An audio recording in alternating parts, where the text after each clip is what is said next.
All right, so as you heard, more details today on the energy plan that was announced last week by President Cyril Ramaphosa. And it's all about getting more power onto the grid and ending blackouts within the next 2 years. 6 ministers in the Energy Crisis Committee all explaining the roles they are going to play to help sort out this problem. Part of the plan, as you've just heard, prioritising 6 massive power stations for urgent maintenance, also allowing Eskom to buy up excess power from independent power producers.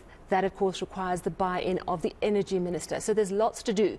But it seems there's coordination now. Let's get an assessment now from energy expert Lungile Mashele. Lungile, thank you so much for joining us. So there was the president's plan was generally well received. Now that you've got more flesh on the bones of who's got to do what, are you getting a sense that this is a well thought out plan that might just work? So the coordination that we're seeing today, I must say that it is a far cry from what I actually expected. I think more than anything, what I saw was some discontent, maybe even some discord, oddly enough. There were some quips flying around, and I'm asking myself, is it the first time that these people have been in the same room together? And it perhaps explains why we are in the mess that we're in the energy sector as a whole. But if this is what it takes for us to get into one room and sort out all the issues that Eskom has, then it's a step in the right direction, ultimately. Some of the things that were announced in the short term, as the minister said, would be focusing on the top 6, focusing on reliability maintenance. And we even spoke about the money that would be required for that reliability maintenance and the skills and where all of that is going to come from. And I think that single-handedly will end load shedding that we're experiencing in this country. Then other short-term measures that were announced were the standard offer, so any excess capacity from the IPPs, and the minister made mention of that there's about 1,000 megawatts excess capacity which can be bought, and they are looking at negotiating those in the next 3 months or so. He also spoke of bilateral contracts with entities such as Mozambique's EDM, as well as BPC and ZESCO of Zambia, which is very promising, very exciting. And we're looking at about 250 to 350 megawatts of capacity that can be bought in the next 3 months. So it does look like from those plans that they've fleshed out that we are going in the right direction. You've alluded to this, but why did it have to come to a point of crisis before we saw a coordinated response? Do you think that this was the work of the president? I interviewed Minister Gordon over the weekend, and he said that the president had been sort of knocking everyone's heads together.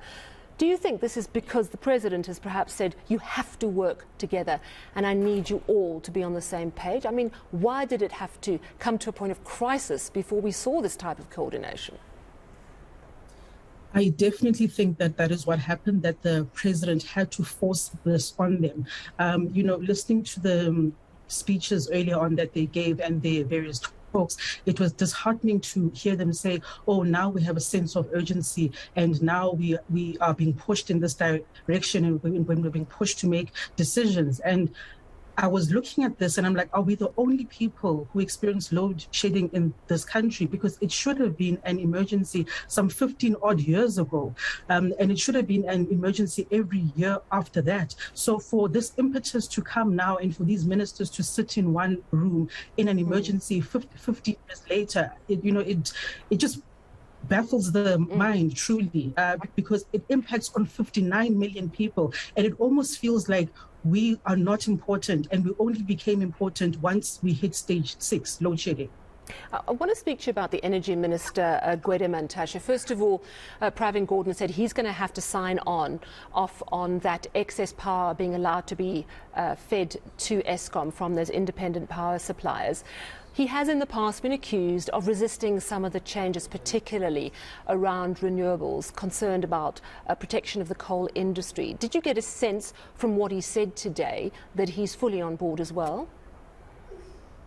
I would say he's fully on board. And I think for him, it's more a question of, is it part of the energy mix or energy plan, in which case all of these projects that are being mentioned are part of our energy mix. And I think he was also concerned around the price And this is why even when it came to the standard offer, it was more a question of, yes, we do know that there is excess capacity out there, but how much is it going to cost us ultimately? And I think this was also echoed by the DPE minister.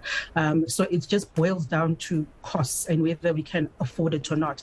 The very key thing that the minister did, however, mention was around the excess capacity coming from mining houses. And he made it very clear that there is no excess capacity coming from mining, and that mining houses are basically consuming all the electricity that they have. Even if they produce it on their own, they do consume it, and that nothing is going to Eskom. And I think this is very key, because lots of things have been said about the role of private sector, and about projects that exceed 100 megawatts. But truth be told, these are currently not available and will not be available for some time to come as well.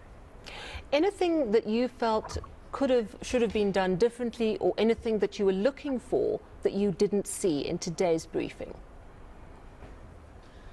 I think today's briefing was disappointing in the sense that it was more of Q&A. I would have expected more detailed plans in terms of timelines as well, and who are they negotiating with, who are they speaking with, and when will it be done, and who's the responsible party. Basically, it was an echo of what the president said, and then they gave journalists an opportunity to ask questions and points of clarification. So there was nothing new that basically came out of this, except for the Eskom plan and the top 6 plans that they're going to be focusing on. And I think very importantly was what the Minister of Finance said, that if Eskom does need funding, that they are available and that they are willing to assist Eskom in any regard. And I think that is very telling of where we are as a country, because the minister has on numerous occasions said that they are not in a position to bail out SOEs or to assist financially anymore. But this is very telling of where we are as a country, and that we are all hands on deck ultimately. All right. Well, thank you so much for chatting to us this evening. That is energy expert Lungile Mashele.